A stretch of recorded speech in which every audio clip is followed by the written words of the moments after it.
Wondering how to install your Nexar One Dash Cam with the OBD-II port? In this video, we'll show you step by step how to set it up so you'll be ready to capture every drive with ease. Choose an installation spot that captures the full front view without blocking the driver's vision.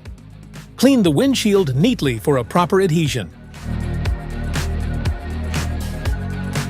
Apply the heat-blocking film to the chosen installation area on the windshield. Remove the protective film from the adhesive mount and press it firmly onto the film. Align the dash cam with the mount and slide it in until it clicks securely. Adjust the camera's vertical angle to properly capture the road. Route the power cord to the vehicle's power outlet. Use the included wiring trim tool to hide the power cord underneath the vehicle's headliner and rubber seal along the A-pillar.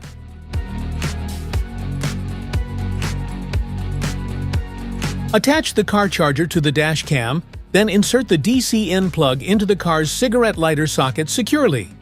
Ensure the connection is firm, and the dash cam powers on when the vehicle is started.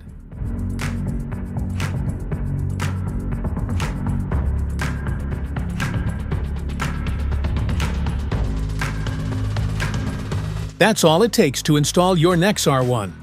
Thanks for watching, and if this video helped you out, don't forget to like and subscribe for more helpful tips.